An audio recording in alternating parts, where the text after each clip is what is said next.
It's Thursday, the 11th of June, 2020, and today I'm talking to Mike Kenworthy. Mike grew up in Midland and has got lots of stories to tell, which we hope to be able to share in the next hour or so. Mike, can you tell me your date of birth and where you were born, please? Yeah, thanks, Don.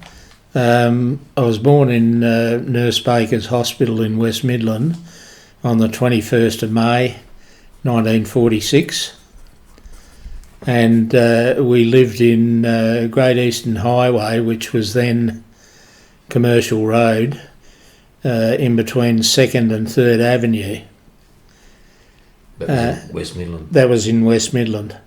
There's always a bit of a controversy about there never being a town gazetted as West Midland, but I've got a document there where my parents bought a block of land there, and there's a Lands Department document that said West Midland. So, well, it was West Midland Station, wasn't it? West Midland Station, and yeah. The West Midland Subway? Yep. So since then it's been changed to Woodbridge, which was James Sterling original estate. And from there, so you spent your younger days in that house, and where did you go to school? We started school for the first 4 years at the little 2-room West Midland school, and from there we went up to Midland School, which was the primary school was right behind the high school. It was there for 3 years, and then I went on to Governor Sterling High School for 3 years and completed my junior certificate. I was in actually the same class as my wife, but I didn't know her then.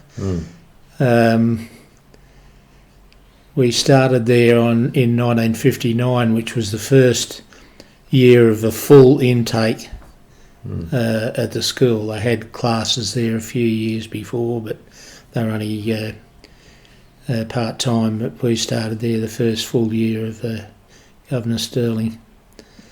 What year did it go up to, Governor Sterling, at that stage? Governor Sterling was a senior high school. It went from year 10 to year 12. Right. I wasn't fortunate enough, or I don't know whether I was fortunate enough to only go there 3 years, and then I started an apprenticeship after 3 years. So what sort of sports did they play at Gubbo then?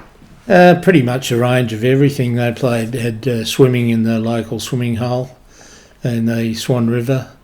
They played tennis, football, cricket, basketball, pretty much every sort of... Do you remember any of your teachers' names? Yeah, my first form teacher was a chap called Mr. Visser. He was a Dutchman, very nice bloke. He apparently went a long way in the education department in years after that. Another chap, Mr. Brandsma,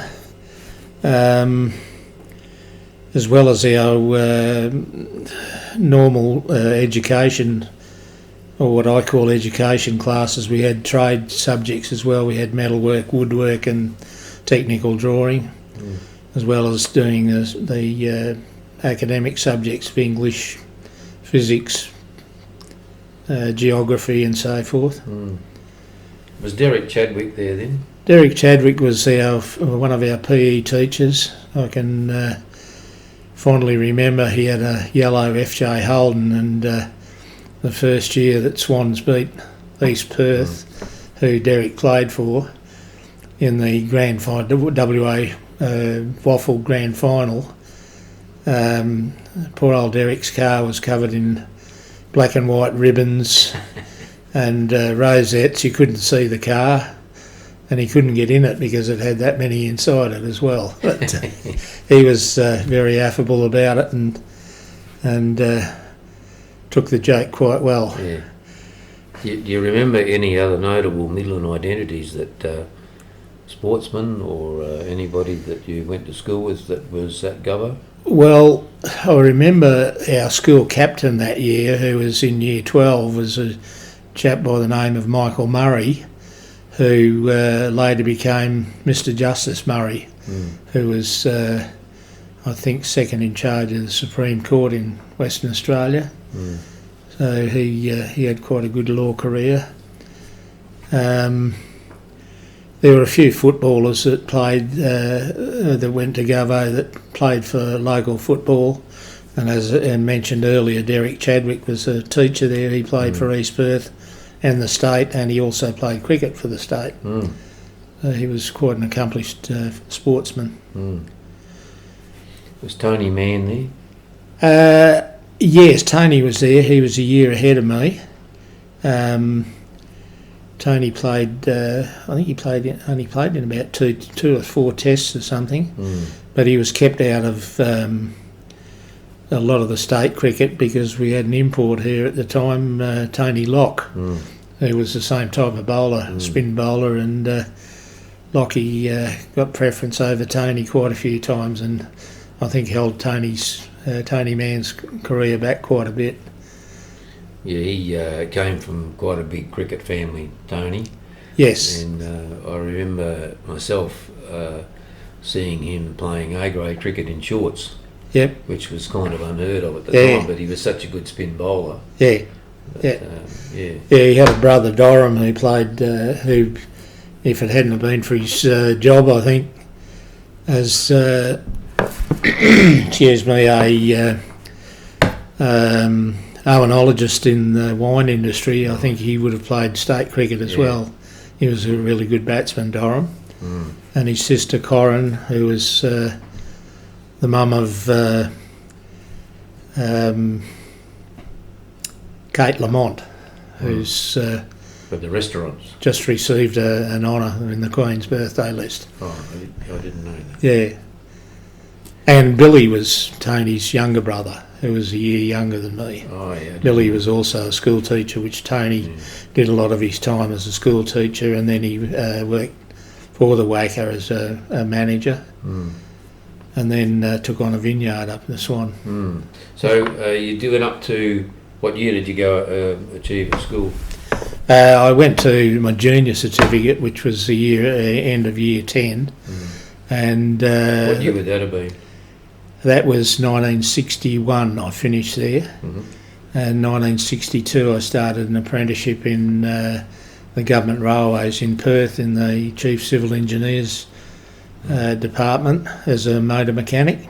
What was the process to actually achieve that apprenticeship? Was it by application, or can you? Yeah, in those days everybody, all the young guys used to put their name down for that wanted apprenticeships in the water supply and the public works department, the PMG, the railways, and it was a matter of getting an invitation to do an interview, which I did in the old Railway Institute building in Midland, and they quizzed you on quite a few things, and from that I was lucky enough to get an apprenticeship as a motor mechanic in Perth. You didn't try for an apprenticeship in the workshops? No.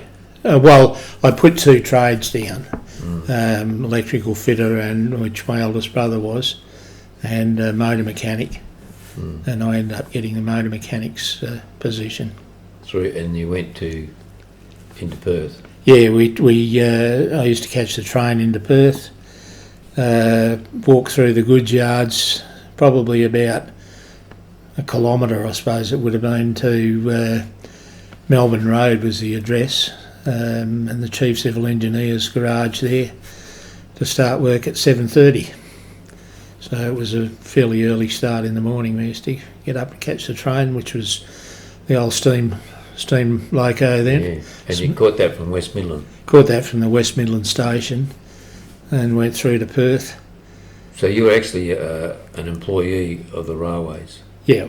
Employed by the railways, so you would have had cheaper rail fare?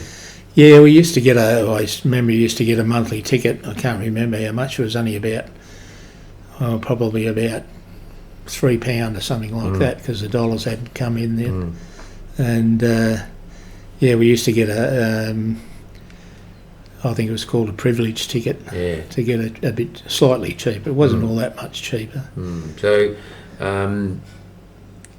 Remember your first job?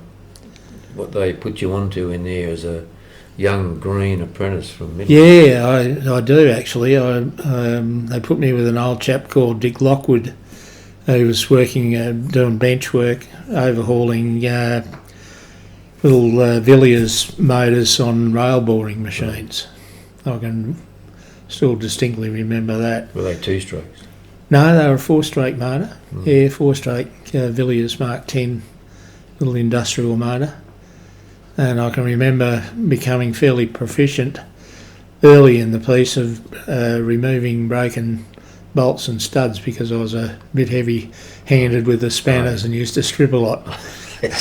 So if I stripped a bolt or broke a bolt, I had to get it out. Yeah. So I learnt fairly quick how to do that. Yeah. Well, what would you do to get it out? Oh, I'd just drill a hole in the middle of it and use an easy out to get it out. The broken stud. Yeah. Yeah. So did you progress onto any other bigger machinery in there?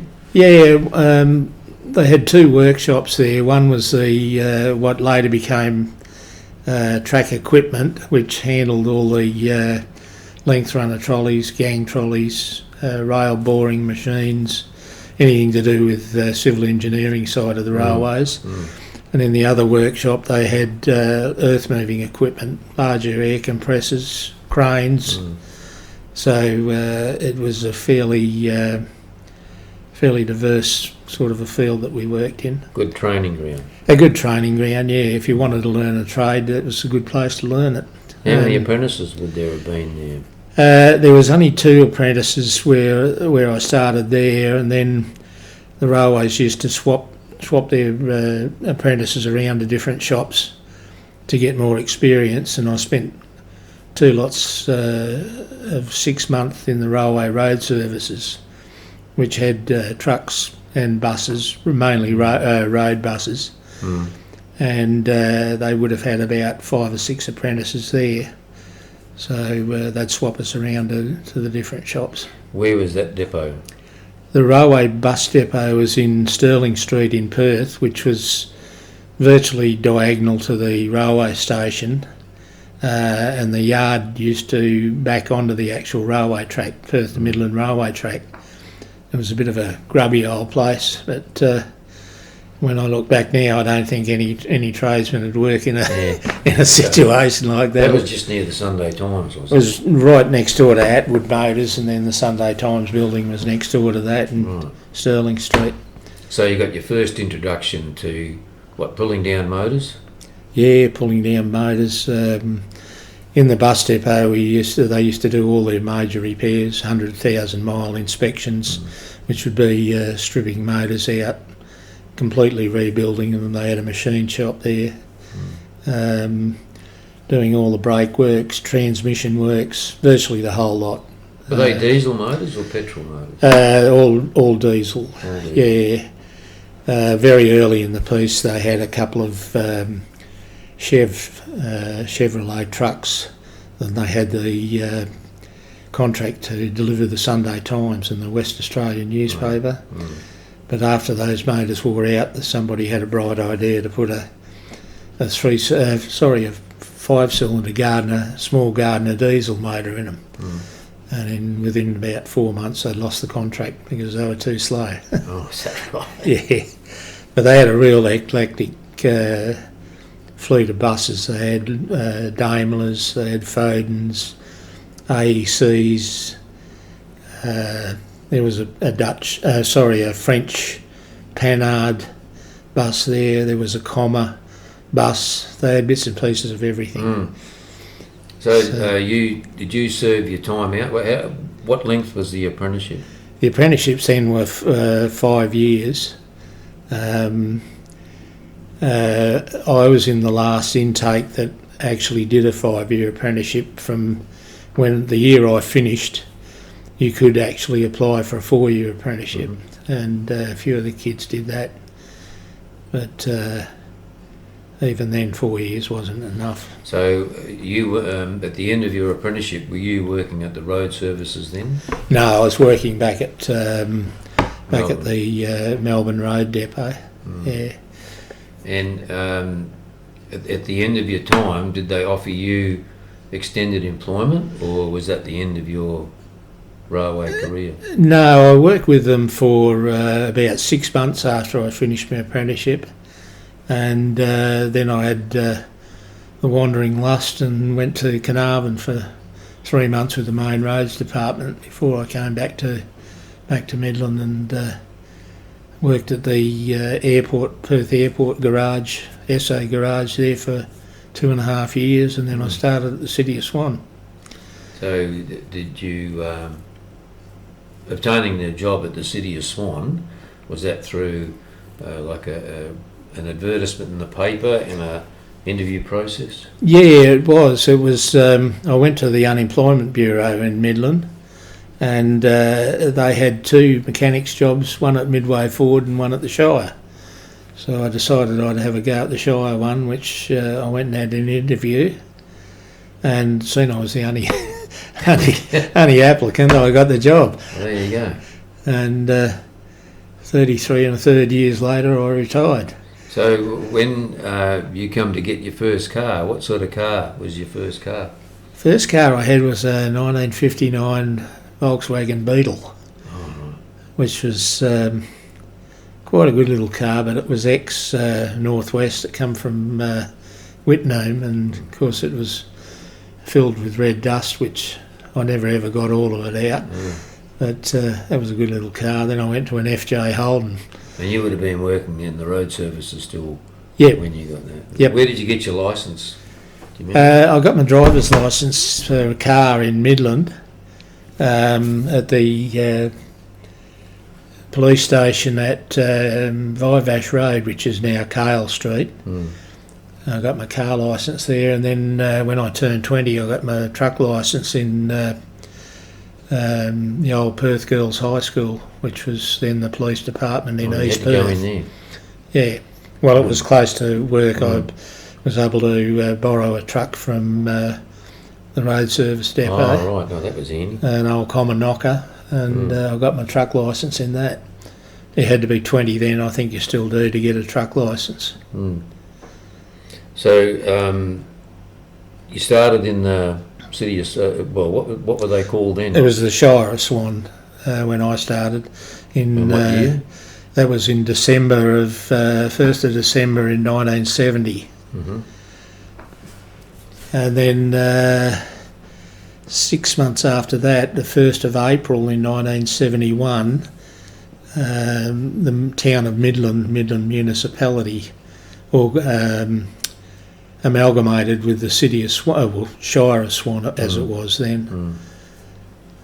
Yeah. And so the council office, say, moved from...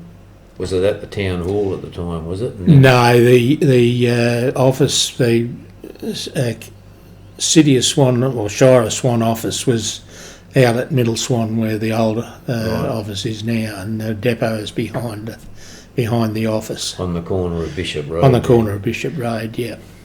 And what was actually underneath the town hall clock there? Was that a...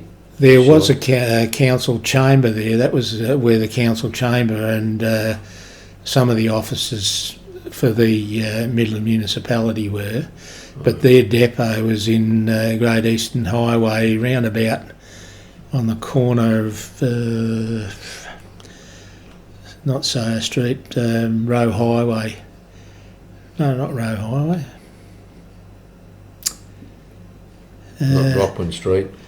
Somewhere up that way, yeah. It was alongside the railway line anyway, that went to the Midland Railway line across up to about where McDonald's are now. That's right, yeah, up where line up to Walkaway. So that depot would have closed down and relocated out to Bishop Road. That's right, everything went out to Bishop Road then, yeah. So that must have been a pretty busy, pretty workspace, was it? How many mechanics did they have? Well, I was the only mechanic when I started there. And I was for a few years, and then I got an offsider, and it slowly built up over the years with their doing more repair work and getting more machinery and more people working there.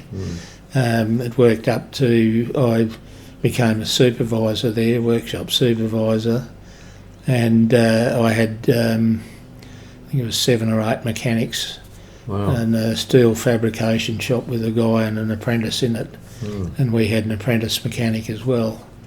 So there was about 11 guys in the team. So all your work would have been involved within the workshop? Did you ever get out on road trips? Yeah, I used to have breakdown call-outs when I was a sole mechanic there, up to as far as out in the back blocks of Gidgee where they were doing roads, up to Bullsbrook, and out West Swan Way. And then the biggest bone of my life was when they got their rubbish contract. Oh, right. I started off with rubbish trucks that were rear loaders, and they had a driver and 2 swampers on the back. Oh, yeah. That would pick the bins up. Yeah. And that went on for quite a few years, and then they ended up getting the one-arm bandits, they used to call them, Oh, for the hydraulic arms. hydraulic arms for lifting them up. And we ended up, when I left the Shire in 2000. yeah, something around there, they had 10 side loaders, and they had 2 open trucks with truck-mounted cranes and grapples on to pick up bulk rubbish. Because that's all now contracted out, isn't it? No, the Shire still run their own. They do? Yeah, as far as I know, yeah. Every 2 years they used to call expressions of interest and test themselves against the main other applicant was Cleanaway. Oh, yeah. And we always used to beat them on price and so forth. So they've, as far as I know, they're still kept in-house and do their own. Do you remember any of the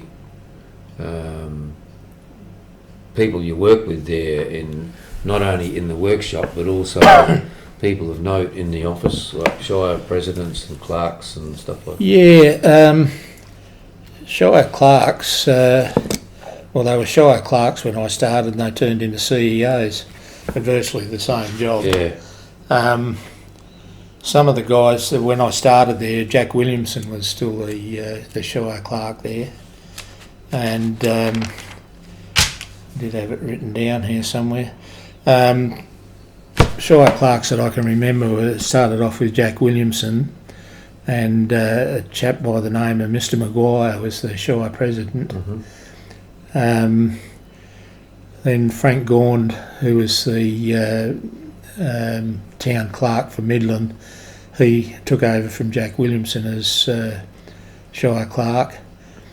A chap called Ron Coffey, Laurie O'Meara, Rush Blight, who also came over from Midland, and then Eric Lumsden was there for about 15 years as Shire clerk or CEO. And the Shire presidents, as I say, Mr. Maguire was the Shire president when I started there, and then Len Marshall took over for probably about 15 years, and then Charlie Gregorini took over from him. Oh, yeah, as time went on. Yeah. So, right across the road from there was Middle Swan Oval. That's right. And can you tell us about your family's involvement with Middle Swan Oval, and briefly describe what it was like in that area at that time? Yeah, well, Middle Swan Oval, which eventually became called Jack Mann Oval after Jack Mann, who was an identity of the Swan, who was a chief winemaker at Horton's Winery for about 52 vintages. It was virtually just a paddock with a bit of knobby grass on it, and I think it had a concrete pitch in the middle, which the guys used to lay matting out and play cricket on the mats. I can remember Dad used to double dink me from Midland on his bike, because we didn't have a car, out to Middle Swan Oval on a Saturday afternoon and play cricket, watch him play cricket. And I used to play in the back of Jack Mann's car with Tony, his son, who later became a Test cricketer. Yeah. And sometimes we'd get to unlock the old parish hall there and play inside that, which was pretty dilapidated then. But Yeah, it was a fairly fierce sort of competition between teams that I can remember were Caversham, West Swan. I think Midland had Upper Swan had a team, and I think Swanview. I think because they used to play at Brown Park sometimes. Oh, that would have been Swan Elena competition, I imagine. Could have been, yeah. I can't remember only as a kid, but Dad played out there for quite a few years. He was a good leg spinner. Won the bowling average quite a few times. I can remember as a kid trophies that he'd won. They always tried to get something that you wanted, like a toaster or an electric iron or something or other. Yeah. So other members of the family must have sort of gone on to play cricket. Yeah. How many Kenworthys played cricket at Middle Swan? Well, at the time there was my dad, who was Jeff.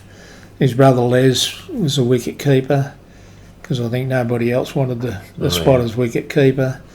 There was cousins Charlie, Jack, Percy, and in later years Sid Kenworthy played for quite a few years for them, and I think Sid might still hold the record for the highest number of runs as a batsman, which I think was somewhere around 250 odd.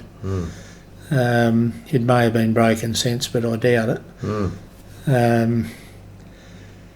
Yeah, it was quite an afternoon, family afternoon. Everybody used to go, and the ladies used to make their cup of teas and have. Were they in the hall? In that old hall? They used to have there was a big covered in back veranda, or half covered in, with a gravel floor. I remember. Yeah. Nothing very fancy, and they used to put trestle tables out. And they had electricity in there, I suppose, for kettles and stuff. Yeah, they had power there, but that was about all, I think. What about your club gear and stuff like that? Where did they keep that? There was a little on the Great Northern Highway, I should say, side. There was a building there that was a brick building that used to be Whiteman's brickyard office. And then there was a block behind that, a vacant block, and then on the corner on the edge of the oval, there was a small tin shed. They used to keep their cricket gear and mats in that. And I can remember as a kid even there wasn't a lot of money around, and some of the gear was not what you'd call up to scratch. Dad used to bring home cricket bats that were split on the bottom and cut them off and make shorter ones to practice with. And Is that right? Did they have practice wickets there, or they must have just trained in the centre? No, they just trained in the centre. Yeah. Pretty spoilt today with all the facilities they have. Oh, I think they deserve it. Times have changed since then, but as I say, it was virtually a paddock, had a little bit of grass on it, but I think there were more bare patches than grass. And right opposite there was Whiteman Bricks. Do you have any recollection of Whiteman Bricks? Yeah. Whiteman's Bricks at the time still had the old wood-fired kilns, which were actually built out of brick with a corrugated tin roof on them. They were quite a big building, and they'd stack them up with raw bricks and light fires underneath them. And on the odd occasion we'd drive past there at night, and you'd see the fires all glowing and blokes standing around waiting to feed the fires again with firewood. And then they'd let it cool down for about a week and break the seals, the clay seals, and get all the bricks out. And most of the work was done by hand. There was no forklifts or much of that around at the time. So as you got older and you got at the Shire, what sort of social life was there around in Midland? Well, the Shire itself, we started up a social club, and I think we used to put something like about 20 cents a week in, and which those days sort of added up a little bit, and we'd have social functions during the year, and then at the end of the year we'd have a Christmas barbecue usually out at Basketball Hall, presents for the kids and all the rest of it.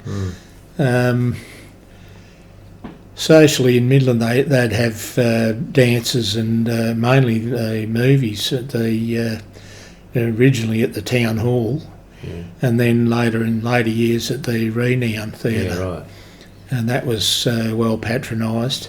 And then in the summertime, the Renown had an open air theatre, which was around in Spring Park Road, which virtually backed onto the to the Redown Theatre complex. And the dances you spoke of, where were they? What halls were they held around Midland? I never went to any of the dances in Midland, but they used to have dancing lessons and dances in the old trades hall, which was up towards the workshop end of Elena Street, and on the west side of Elena Street,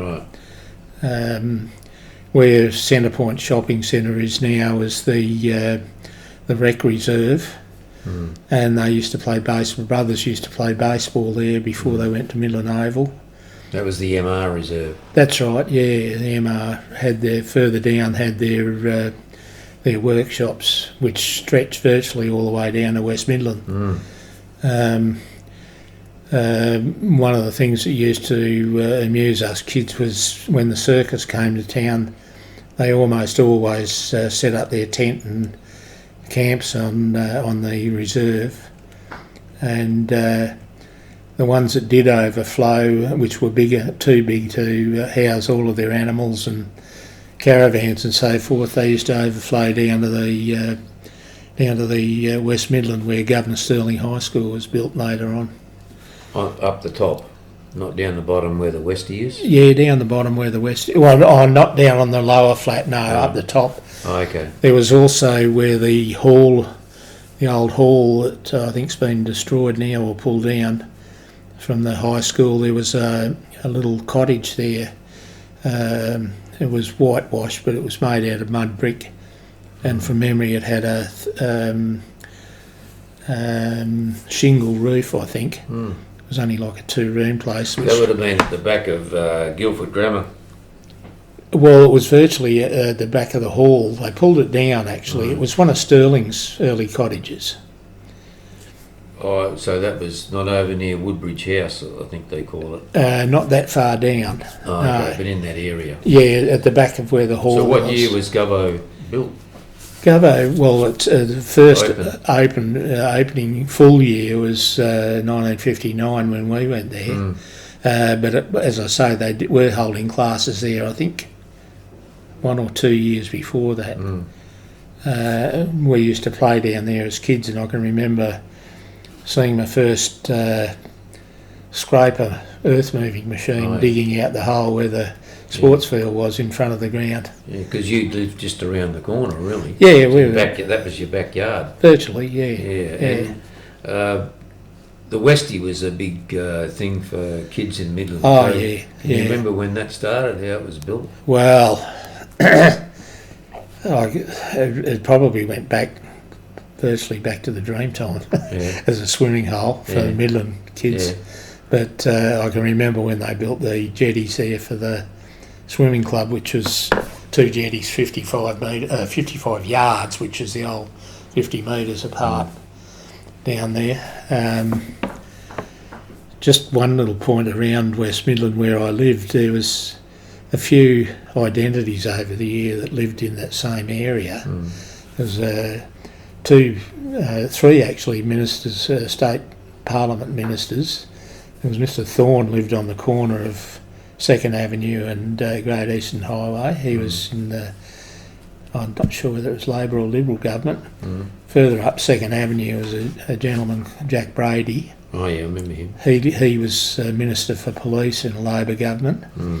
And then down near the river opposite Governor Stirling was Jim Craig, who was Police Minister, and he was a member of the Country Party, which was in coalition with Liberals. Yeah.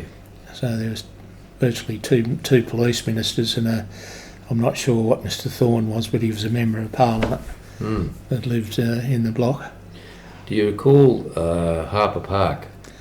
Yeah, Harper Park. Harper Park was a second cousin of mine, Ron Edwards, lived opposite in Ford Street, opposite Harper Park, and there was no basketball court there at the time. And I remember they had council must have dumped a whole heap of rubble in truckloads, and we had a bike track that we made over these bounds. Oh, yeah. And I can remember the first bitumen court being put down, and a lady called, who's a well-known Midland identity, Mrs.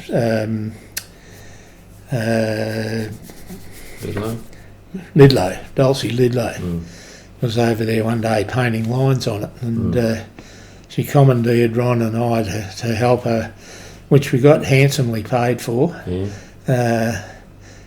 painting the lines on the first basketball court that was there. So, what year would that have been, do you reckon? Ooh, Tough one. that's a tough one. I would have been about probably 13, so I would have So you're still going to school? Oh, yeah. So that would have been late 50s. Yeah, yep. Yeah, she was an icon, Mrs. Lidlow. Yeah, I used to go to school with Yvonne, one of her daughters. Oh, yeah. Yes, Mrs. Lidlow is. I think she's been well recognised in the community as a sporting leader and community advocate. Yeah, Harper Park became a real hub for basketball, as we called it then. But Yeah, netball today. Yeah, when they grassed the area further on the corner of Harper, the Harper Street end, Ron Edwards and I used to play footy out there afternoon after school, kick to kick. The girls always used to complain about getting chafed because of the mud and the slush that they used to play in after the rain. Yeah. The grass did get better later on, and then they had some courts down on the river flats too for a while. Yeah. At one stage they played down there. Yeah. But every year then the river used to flood. Before they de-snagged the river it was around about 1954, 55, the government spent a lot of money pulling snags and so forth and out of the river, and from then on it never used to come up half as much, but every year it used to come right up to the foot of the road where First Avenue used to go down to the river flats. That's where the Westie is. Yeah. The Marshall Park was down there. That's as right. Time went by. Yeah. That used to always flood. Well, that used to be a swamp down there, that's where Blackadder Creek used to come into the river. Right near we used to call it the duck pond, but where they built the jetties. Because that was a rubbish tip. Yeah, later years they become a rubbish tip, but a friend of mine, Lynn Pilbeam, who used to live next door to Jim Craig, he had a canoe and we used to play down there in amongst the paperbark trees, and how we never ever got bitten by tiger snakes because the place was riddled with them. Is that right? And we used to spend hours and hours down there in this canoe. But you make your own canoe? No, well, I used to try, but Lynn his dad was a school teacher. He had a bit more money, and he had a professionally built one, galvanised iron. Yeah. But the water was only probably about 3 or 4 foot deep. But we always used to fall out and get wet, and hiding when we got home for getting wet. Because it was just mud. Yeah. Oh, yeah. Now, if we can just take you to give everybody a picture of what Midland was like, say, in your growing years in the 60s and 70s, or 50s, 60s rather. Yep. If we start, say, put our mind back to the town hall clock. Yep. And then the old post office on the corner. Yep. Can you describe what Great Eastern Highway looked like going down towards the Midland Railway crossing? Going east. Going east, yeah. The town hall, and it was on the corner naturally, and then there was the post office. Opposite the post office on the north side was Mr. Kelman's taxi rank. Oh yeah. He had a taxi rank there, and there was also a bit further along there was a kiosk, a lottery kiosk, which where Tui Gardens was. Yeah, virtually. It was on Great Eastern Highway, but the Tui Garden was behind it. And Mrs. Crowley used to have the kiosk to start with, and then neighbours who lived at the back of us in West Midland, Mr. and Mrs. Fielding, had it for quite a few years. And then further east was Alan Hawes Plumbing Works. He used to do general plumbing, and a lot of his work was making rainwater tanks and relining wood stove ovens was another big thing that they used to do. Next to that, from memory, was there was a couple of little shops there. One I remember was Mrs. Kirkham's. She had a floralist shop, and there was a furniture auction mart run by a chap who I'll think of his name later. But they used to have an auction there. He used to have an auction there every Saturday morning, and he used to draw a crowd because he was a real artist at auctioneering. He used to get I can't think of his name at the moment, but I'll think of it short. The next to that there was I think it was four semi-detached flats, which was called Barton's Flats. This is on the left-hand side heading towards Bellevue. Yeah, on the north side, yeah. There was a couple of houses, and then there was another shop there, who I can't remember, it was just like a deli, and then the high school. Right. And the other side of the high school, later in the piece, there was a service station on that corner of which used to be Vivash Road, and it's now Cale Street or Cale Road, whatever. Percy Johnson had a chemist shop. A bit further along was the old Midland Council depot. Oh, you spoke about that earlier. Yeah. Which was alongside where the railway line cut in from the Midland Railway Company line went up through Toohey Gardens and then turned, and it came out of the depot across the Great Eastern Highway at the Town Hall and at the Post Office and the Freemasons, and then it went in a curve, and that's why they called the road that followed it the Crescent, because it was in a crescent shape. Yeah, that's right. Followed the railway line along. And a bit further up from that, from memory, there were just houses, and then right up towards Farrell Road was the Elena Valley Racecourse, Right. which, from memory, I think it used to be the winter track. Training track. For they held race meetings there as well, grandstands and everything there. I recall going over to Salisbury Road on the back straight and watching the races on a Saturday afternoon. Yeah. I learned a lot of new words from those jockeys in the back straight. Yeah. So if we can come back, say, to the town hall, on the other side of the road there was the pub. Yeah, the Freemasons Hotel was on the corner, which is now, I'm not sure what it is, it's had a few names since then. They had a beer garden out the back, which was pretty well frequented on the weekends. And then, this might not be in the right order, but there was an ambulance depot, the St John ambulance base. Then there was a shop. It was a double-storey place with a veranda. It was called C&G's. I can't remember what the C&G stood for, but it was two people's name, obviously. And they had, later, in later years, one end of it was Tom the Cheap Grocers. Oh, yeah. Tom the Cheap had one of his first shops there.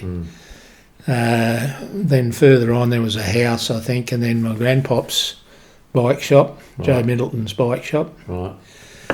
Next door to him was Harry Naomis's fish shop.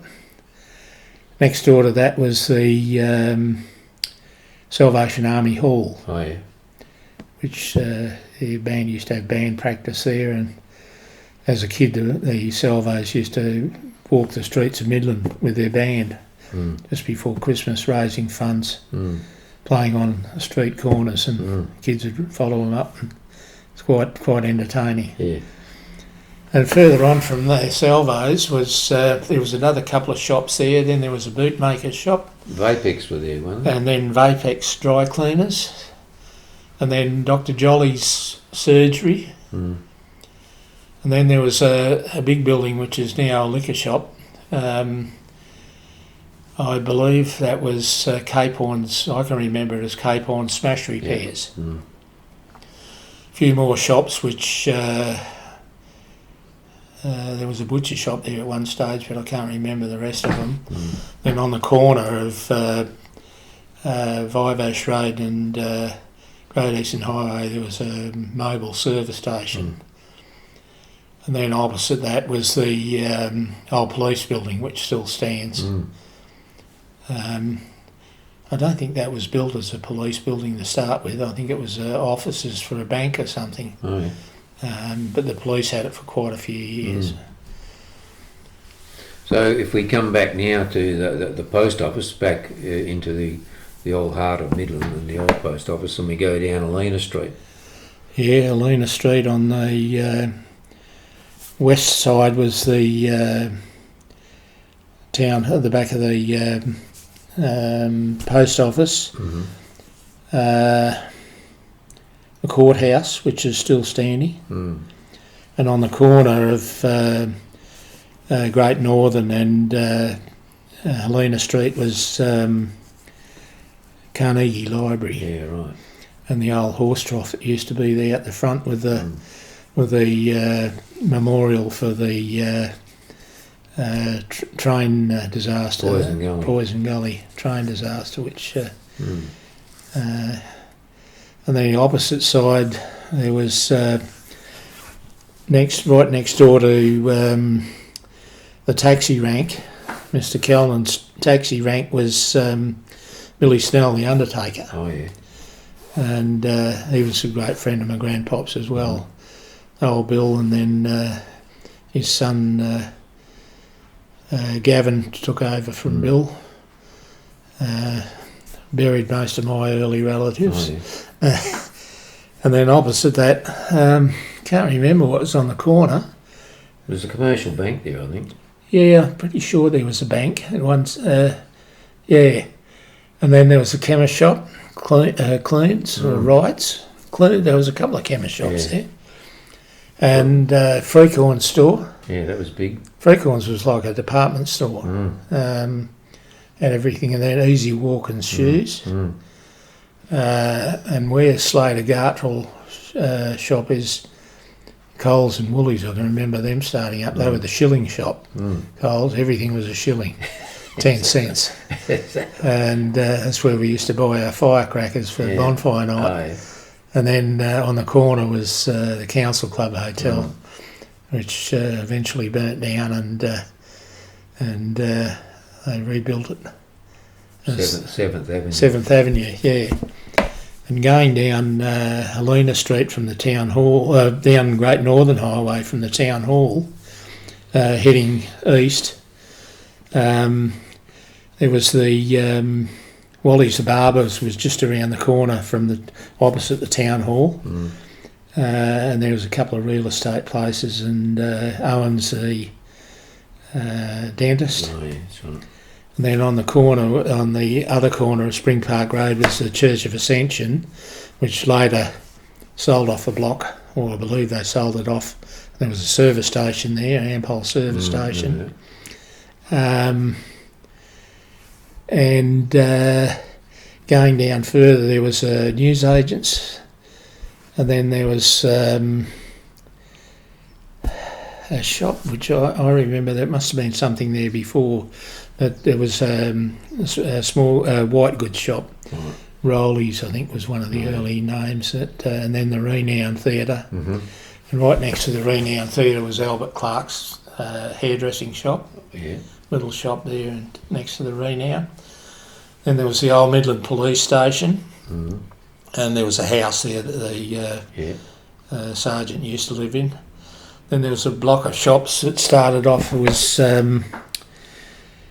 Clarkson's Dulux Paints. Oh, yeah. There was another shop, but I can't remember. And then there was Walsh's Menswear. That's right, they were. and flash cycles. And on the other side of flash cycles, there was early days there was a hall there, and I think it might have been the Friendlies. Yeah. What we were talking Yeah, about Webster earlier. Webster Motors. Yeah. And then on the very corner there was a Shell Garage, Essex Shell Garage, which sort of backed onto Tom Swannell's Cosmo Engineering. Yeah. He was on Morrison Road. He was on Morrison Road, which previously, before my time, his father, I think it was, had an ice works there. Oh, right. He used to supply Midland with ice. So we come back to where the 7th Avenue or the council club is, going down that side of the road. Can you remember what was there? Opposite the old police station. Yeah, I'm pretty sure McGilvray had a shop there to start with. He moved further down later on. What was he? He was a jeweller, Oh, yeah. watchmaker and general jeweller and watch repairs. And then Wright's Produce shop was next door to that. WA Produce. WA Produce. Fry and Cant, I think it was. Fry Cants, yeah. And then WA Produce became. They took up pretty much, I think, where Mondo's are. Went through to the back. Went through to the back, yeah, and then they had their stock feed place at the back. You used to get your Corner of Stafford Street. Yeah.